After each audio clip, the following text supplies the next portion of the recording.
축복합니다. 오늘 말씀은 도피성을 정하라는 제목으로 말씀을 전하겠습니다. 하나님은 민수기 34장에서 이스라엘 백성들에게 가나안 땅을 기업으로 주시겠다고 약속하셨습니다. 기업을 주시는데 애매모호하게 주시는 것이 아니고 동서남북으로 경계를 정확하게 해서 기업을 주시겠다고 말씀하신 겁니다. 이것은 무엇을 의미하냐면 반드시 주시겠다는 거예요. 너희를 위해서 이렇게 땅을 정해 놓았다라고 말씀하시는 것입니다. 그러니까 이스라엘 백성들은 이제 요단강을 건너가서 가나안 땅을 차지하기만 하면 되는 것입니다. 가나안 땅에 들어가면 이제 자기들의 땅이 되는 거예요. 그런데 하나님께서 이스라엘 백성들이 가나안 땅에 들어가기 직전에 그곳에서 꼭 지켜야 할 규례를 말씀해 주시는 것입니다. 그것이 바로 민수기 35장에 두 가지 규례를 말씀하고 있고 36장에서 한 가지 규례를 말씀하고 있습니다. 그러니까 총 세 가지 규례를 말씀하고 있는 거예요. 가나안 땅에 들어가서 지켜야 할 규례를 세 가지를 말씀하고 있는 거예요. 이것은 이런 것과 같아요. 어느 아버지가 아들이 이제 중학교에 들어가니까 자전거를 한 대 사주려고 마음을 먹고 아이를 데리고 가서 자전거를 보여주면서 이 자전거를 아빠가 너를 위해서 준비했으니까 이 자전거를 이제 타고 학교를 다녀라. 그렇게 말하면서 세 가지 주의사항을 주는 것입니다. 첫째, 이 자전거로 차도로 함부로 막 타고 다니지 마라. 두 번째, 이 자전거에 친구 여럿이 태워가지고 다니지 마라. 너 혼자 타기도 버거운데 친구 두세씩 태우면 다치기 쉬우니까 그렇게 하지 마라. 세 번째, 속도를 너무 내지 마라. 20km 미만으로 달리도록 해라. 너무 빨리 달리면 사고 날 수 있으니까 속도를 너무 내지 마라. 이렇게 주의를 주는 것과 같은 것입니다. 그러면 오늘 민수기 35장에서 말씀하시는 두 가지 규례가 무엇인가? 가나안 땅에 들어가서 지켜야 할 두 가지 규례가 무엇이냐? 첫째는요, 가나안 땅에 들어가면 레위인에게 성읍을 주라고 말씀하고 있는 것입니다. 너희가 가나안 땅에 들어가서 땅을 차지하게 될 텐데 가나안 땅에 들어가면 레위인들에게 성읍을 주라 그랬어요.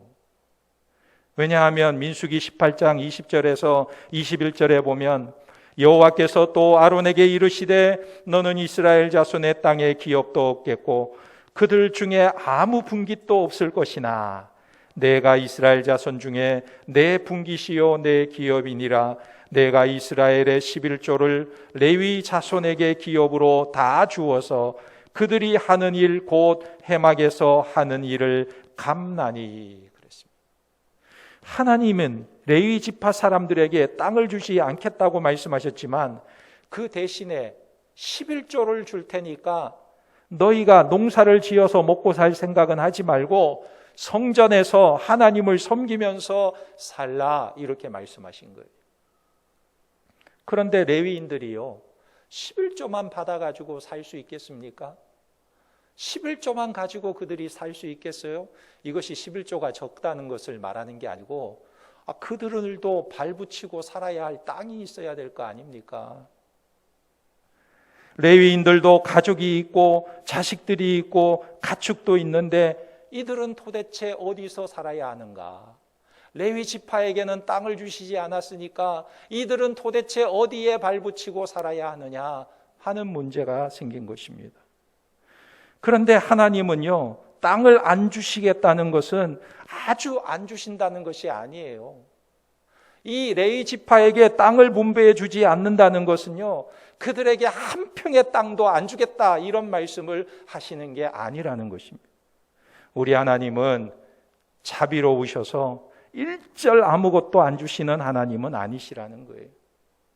하나님이 레위 지파에게 땅을 주지 않겠다고 말씀하시는 의미는 다른 지파들처럼, 다른 12지파들처럼 큰 땅덩어리를 줘서 그 지파 사람들이 모여 살도록 하는 그런 땅은 주지 않겠다고 말씀하신 것입니다.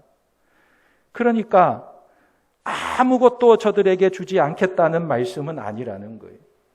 그러니까 민수기 35장 1절에서 8절에 보면 하나님께서 무슨 말씀을 하시냐면 레위 지파는 큰 땅을 주지 않지만 대신에 다른 지파 사람들의 땅에 들어가서 그들과 섞여서 살아라, 이렇게 말씀하고 있는 거예요. 하나님께서 이 레위 지파 사람들은요, 자기들끼리 모여서 뭉쳐서 살지 못하도록 흩어버리신 것입니다. 가나안 땅에 들어가 살 때 이스라엘 전체 지파에게 흩어버리신 거예요. 왜 하나님께서 레위 지파 사람들을 흩어놓으셨는가?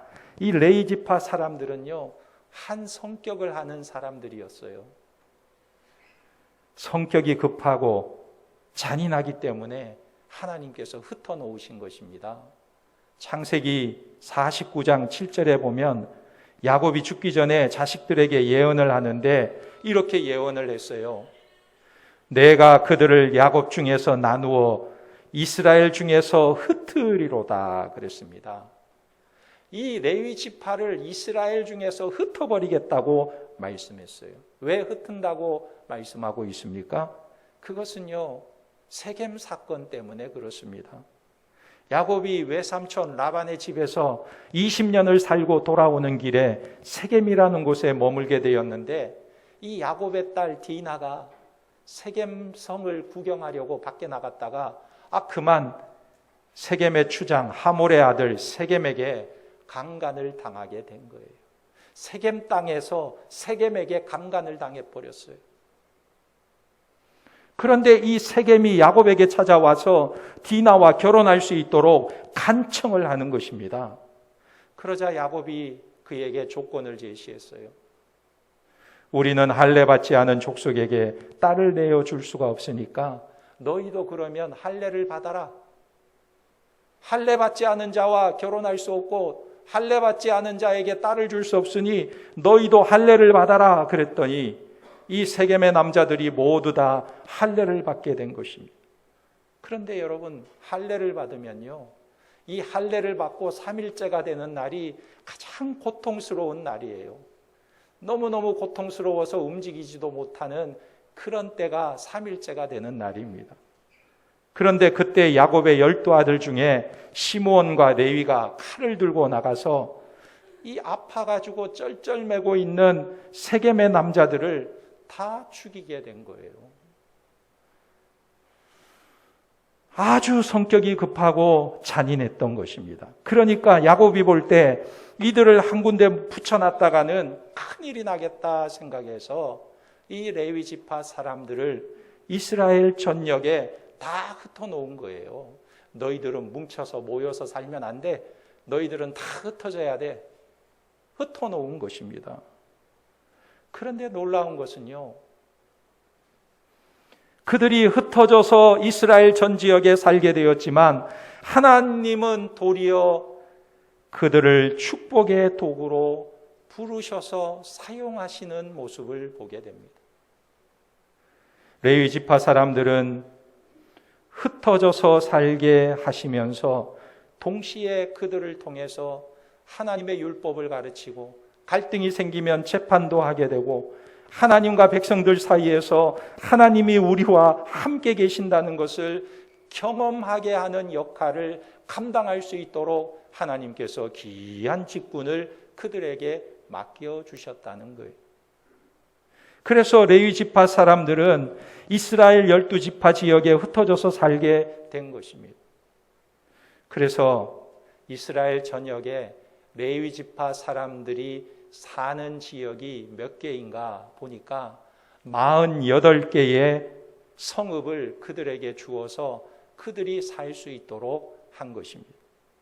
그러면 한 개의 성읍은 그 크기가 어느 정도일까? 이들에게 주어진 성읍의 크기는 어느 정도인가? 말씀해 보면요, 그 크기가 동서남북으로 2000규빗이 된다 그랬어요. 여러분, 2000규빗이면 어느 정도냐면 성인의 팔꿈치까지, 손끝에서 팔꿈치까지의 거리가 한 규빗이라고 그래요. 그러면 2000규빗이라고 그러면 한 규빗이 약 45cm 정도 되니까 약 900m 정도의 거리가 되는 것입니다. 그러니까 저들에게 준 그 땅이 동서남북으로 약 900m가 되는 면적을 그들에게 주신 거예요. 그래서 그 안에서 집도 짓고 살 수 있도록 한 것입니다.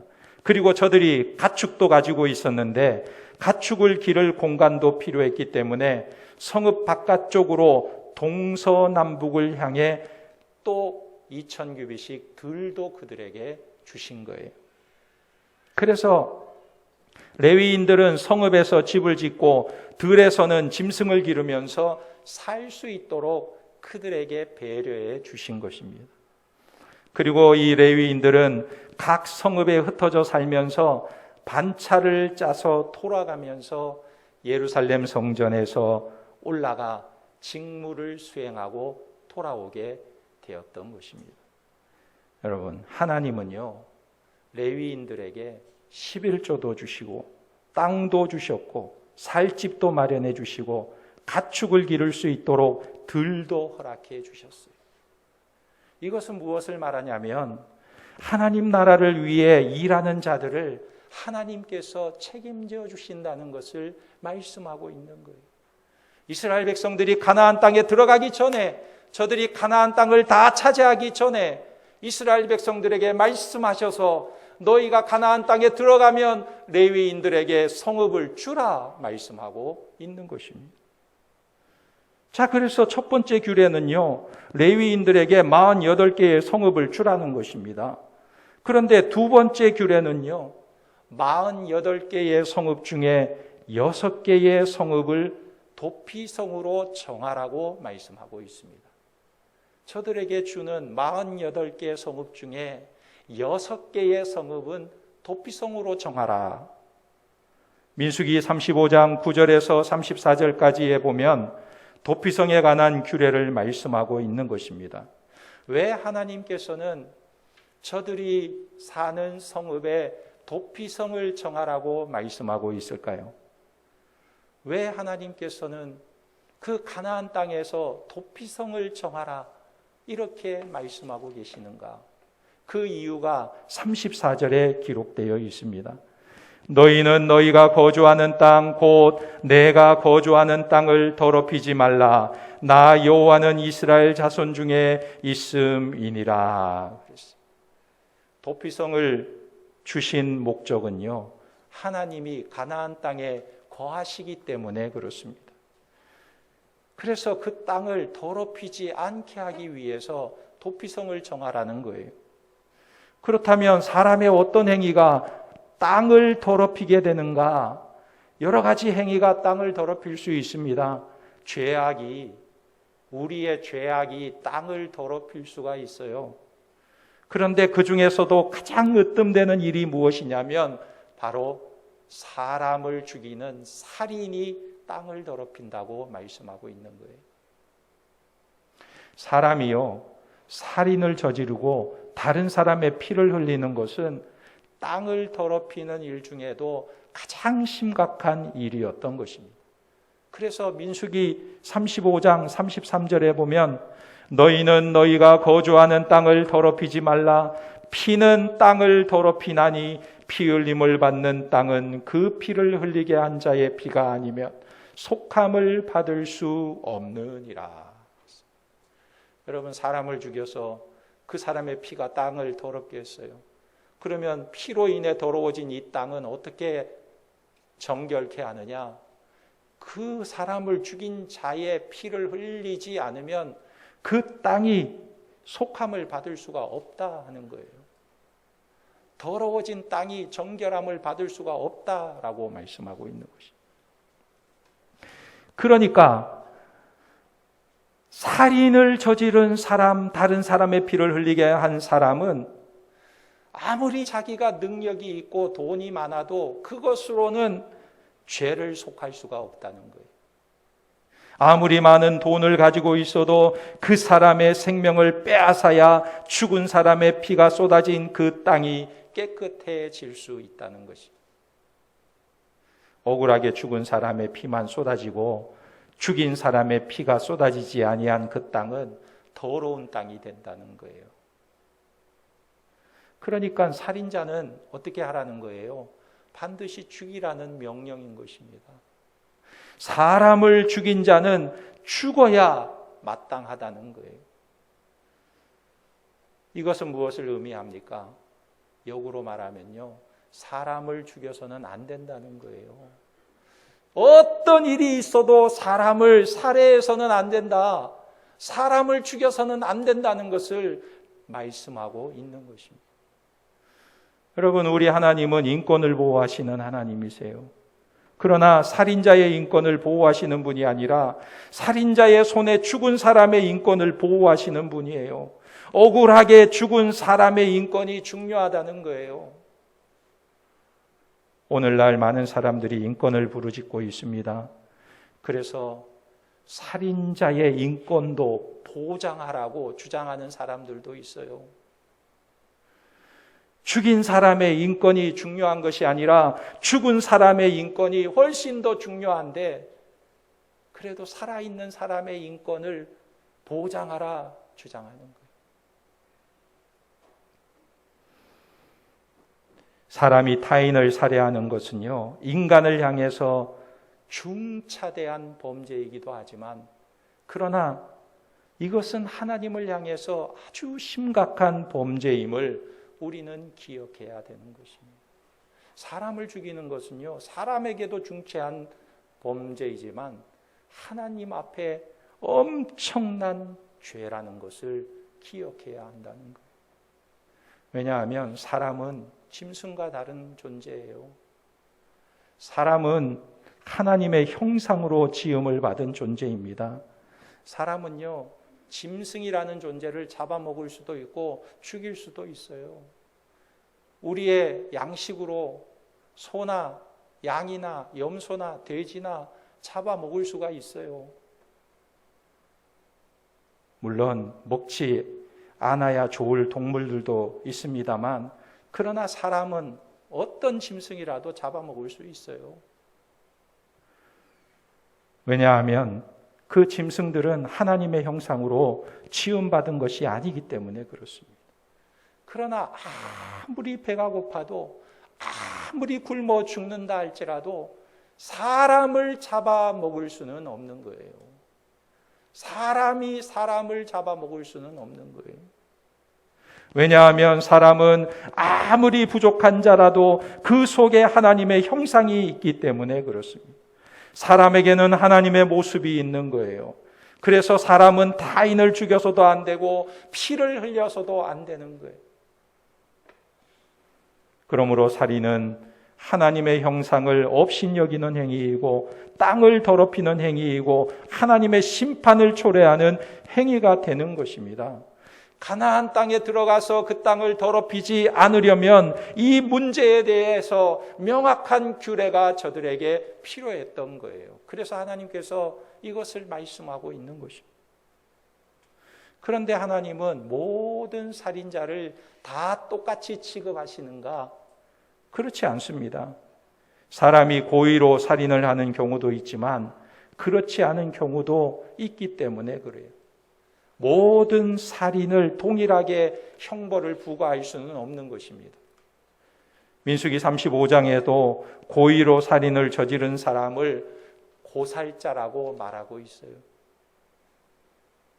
이렇게 사람을 죽인 고살자는 반드시 죽이라고 말씀하고 있습니다. 예를 들어서 손에 철 연장이나 나무 연장을 들었거나 죽은 사람에 대해서 미움이나 원망을 가지고 죽였거나 또는 어떤 물건을 가지고 던져서 사람을 죽였을 때 이 사람은 고의로 살해한 고살자가 되는 거예요.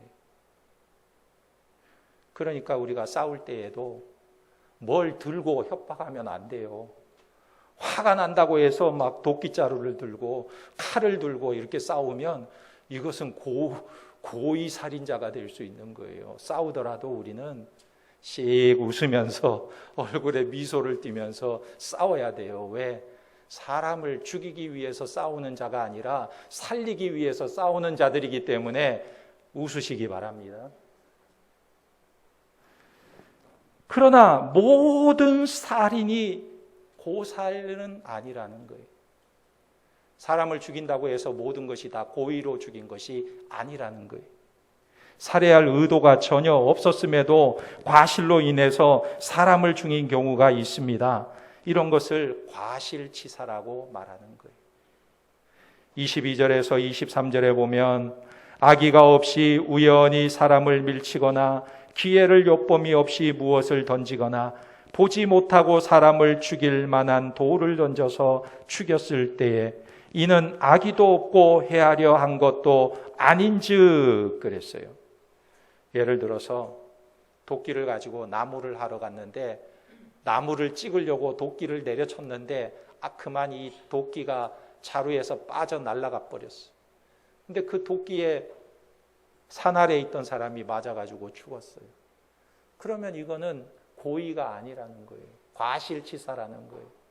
요즘 같으면 운전을 하다가 갑자기 급발진이 일어났어요. 브레이크를 아무리 밟아도 안 서. 그래서 사람을 쳐서 죽었어. 이것도 고의 살인이 아니라는 거예요. 과실치사라는 것입니다. 그런데 이렇게 된 경우에는 어떻게 해야 되느냐?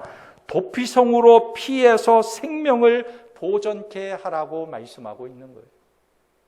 과실치사의 경우는 도피해서 죽지 않도록 하라는 것입니다. 그러면 우리가 무엇으로부터 도피를 하느냐? 왜 도피해야 되느냐 하는 것입니다. 뭔가 무서운 존재가 있기 때문에 도피해야 되는 거 아닙니까? 12절에 보면 말하고 있습니다. 이는 너희가 복수할 자에게서 도피하는 성을 삼아 살인자가 회중 앞에 서서 판결을 받기까지 죽지 않게 하기 위함이니라. 여기 복수할 자를 말하고 있는데 어벤저, 이 대신 복수해 주는 사람을 가리켜 말하는 거예요. 복수하는 자. 예를 들어 이런 것입니다. 억울하게 죽은 사람의 가장 가까운 친척이 복수자가 되어서 이 죽은 사람의 피값을 갚아주는 일을 하는 거예요. 이 사람을 죽인 사람을 찾아내서 죽이는 거예요. 이런 자가 복수자인 것입니다. 그러니까 히브리어로 이 복수자를 고엘이라고도 하는데 성경에서는 아주 중요한 단어로 여겨지는 말이에요.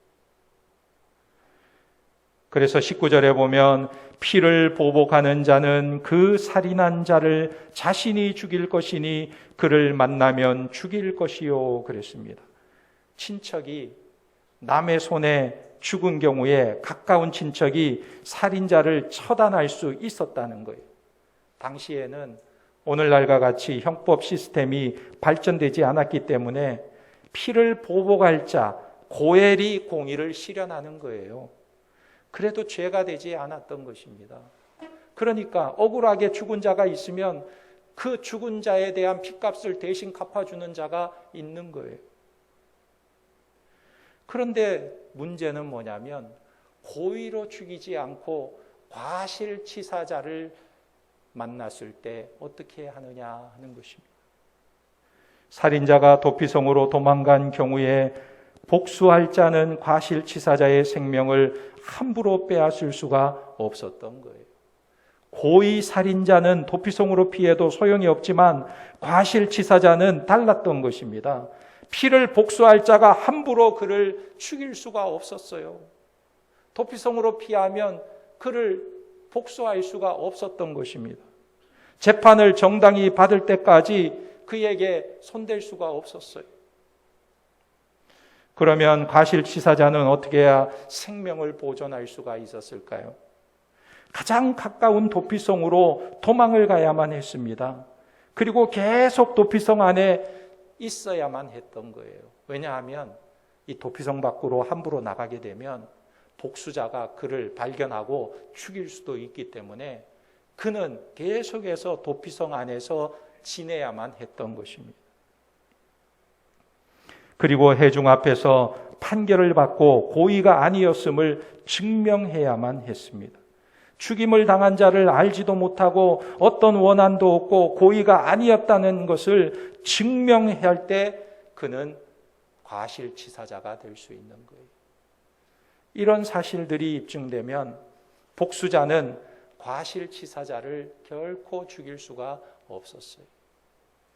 그 대신에 도피성 안에서만 살아야만 했던 것입니다. 그런데 참 재밌는 것은요, 오늘 말씀해 보면 28절에 이런 말씀이 있어요. 당시에 대제사장이 죽게 되면 도피성 안에 있던 과실치사자는 해방이 되어서 고향으로 돌아갈 수 있게 되었다. 이런 말씀이 있습니다. 이것은 대제사장이 죽으면 그것이 과실치사자의 죽음으로 간주되어서 살인죄에서 벗어나 완전히 해방과 자유를 누리게 되었다는 거예요. 그러니까 참 놀라운 법이죠. 그러면 이런 도피성에 관한 규례가 오늘을 살아가는 우리에게 무슨 의미가 있을까? 오늘 이 시대를 살아가는 우리에게 무슨 의미가 있느냐 하는 것입니다. 도피성이 갖는 현대적인 의미는 첫째로 어떤 사람이든지 그 사람의 생명을 결코 소홀히 여기지 말라는 명령인 것입니다. 여러분들은 사람의 생명을 소중히 여기십니까? 사람의 생명을 귀하게 여기세요? 다른 사람의 생명을 내 생명처럼 귀하게 여기십니까? 어떤 사람의 생명도 소중하게 여기라는 말씀입니다. 왜 그렇습니까? 왜 사람의 생명을 소중하게 여겨야 합니까? 그 사람 속에 하나님의 형상이 있기 때문에 그렇습니다. 인간의 생명을 소홀히 여기는 사람은요, 하나님도 그 생명을 업신여기시는 거예요. 이것을 말씀하시는 거예요. 오늘날 현대인들은 진화론의 영향을 많이 받아서 인간의 가치를 벌레보다 조금 나은 정도로 봐요. 진화론은 무엇입니까? 벌레가요, 진화되어 가지고 원숭이가 되고, 원숭이가 또 열심히 노력해서 진화되어 가지고 사람이 되었다. 이게 진화론 아닙니까? 그러니까 인간이 벌레보다 조금 더 나은 존재일 뿐이지 별반 다를 바가 없어요. 저는 진화론을 보면서 그런 생각이 들어요. 아니, 원숭이에서 사람이 되었다면 지금도 진화가 계속 되어야 될 텐데 원숭이 중에 어떤 원숭이도 사람이 되는 직전의 모습을 한 진화된 원숭이가 없다는 거예요. 태어난 그대로, 원숭이로 태어난 그대로 죽을 때까지 원숭이로 있다가 죽더라는 거예요. 아니, 원숭이 중에 새끼를 낳았더니 사람 비슷한 아기를 낳았다, 이런 소식을 들은 적이 없어요. 아니, 진화가 된다면, 시간이 그렇게 많이 흘러왔다면 원숭이 중에 지금도 사람으로 변화되고 있는 중에 있는 원숭이가 있어야 될 텐데 아직까지 그런 원숭이는 한 마리도 발견되지 않고 앞으로도 없을 거라는 거예요. 무엇을 말하냐면 종은 종으로 진화될 수가 없다는 거예요. 원숭이가 인간으로 진화될 수가 없는 거예요. 아무리 100년, 1000년, 만년, 억만 년이 지나도 원숭이가 인간으로 변화될 수가 없다는 거예요. 진화론도 가설이고 창조론도 가설이에요. 진화론이 마치 무슨 과학인 것처럼, 과학처럼 아이들에게 교육하고 가르치는데 진화론이 과학이 아니고 가설이라는 거예요. 가설. 믿음의 문제라는 거예요. 어떤 것을 믿느냐, 진화론을 믿느냐, 창조론을 믿느냐, 믿음의 문제라는 거예요. 믿음의 선택. 과학적으로 증명된 것이 하나도 없어요. 그런데도 진화론이 과학처럼 포장되어서 사람들에게 가르쳐지고 있어요. 결국 진화론은 무엇입니까? 사람의 생명이나 벌레의 생명이나 별반 다른 바가 없다는 것을 주장하는 꼴이 되는 거예요. 이들은 인간이 가지고 있는 생명의 가치를 벌레의 가치만큼 생각하는 거예요. 뭔가 좀 유식해 보이고 있어 보이는 것 같지만 마귀에게 홀린 사람들의 주장일 뿐인 거예요.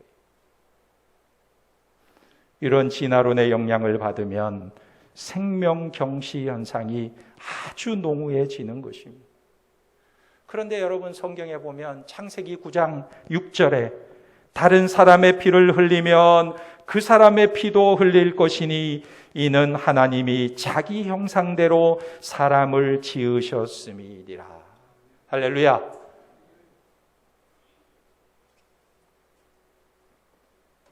여러분, 인간의 세포 속에 DNA가 얼마나 정교하게 설계되어 자리매김하고 있는지 아십니까? 이게 어떻게 우연이 되겠어요? 인간의 세포 하나 속에 얼마나 엄청난 설계도가 있는지 설계하시는 분은 알 거예요. 설계가 얼마나 어려운지. 세포 하나에 하나님께서 지으셨다고 말하고 있어요. 하나님은 사람을 창조하시되 하나님의 형상대로 지으셨고 인간은 존귀하기 때문에 다른 사람의 피를 흘리지 말라고 말씀하시는 것입니다. 생명을 소중하게 여겨라. 그리고 두 번째로 또 하나의 관점이 뭐냐? 이 도피성의 규례는요, 예수 그리스도를 바라보고 예수 그리스도를 믿으라고 말씀하고 있는 거예요. 우리에게 예수 그리스도를 바라보라고 말씀하시는 것입니다. 우리는 문자 그대로 살인죄를 범한 자들은 아닐 수 있어요. 여기 사람을 죽인 자 있어요? 사람을 죽인 사람이 있습니까? 아무도 없죠. 우리는 살인자가 아니에요. 문자 그대로 살인자는 아니지만 그럼에도 불구하고 살인죄로부터 완전히 무죄한 자는 아니라는 거예요. 예수님께서 여인을 보고 음욕을 품어도 간음죄를 지은 것이라고 말씀하셨어요. 사람을 미워만 해도 살인을 저지른 것이라고 말씀하셨어요. 사람을 미워만 해도 살인죄를 저지른 것과 같다. 이것이 예수님의 원리예요. 마태복음 5장 21절 22절에 보면 옛 사람에게 말한 바 살인하지 말라 누구든지 살인하면 심판을 받게 되리라 하였다는 것을 너희가 들었으나 나는 너희에게 이르노니 형제에게 노하는 자마다 심판을 받게 되고 형제를 대하여 라가라 하는 자는 공회에 잡혀가게 되고 미련한 놈이라 하는 자는 지옥불에 들어가게 되리라 그랬습니다. 여러분, 라가라는 말이 뭐예요? 이 바보, 이 멍충이 이렇게 말하는 자는 지옥불에 들어가게 될 것이다 말하고 있는 거예요. 이것이 산상수훈의 말씀이에요. 형제의 인격을 무시하고 업신여기고 막말하고 욕설을 하는 사람은 살인죄의 형벌과 다름이 없다 말씀하고 있는 거예요. 미워하는 것도 살인죄에 해당됨을 이야기하고 있는 것입니다. 그러면 우리가 사람을 미워하지 않아 본 사람이 있어요? 형제에게 욕 한 번 안 해본 사람이 있습니까?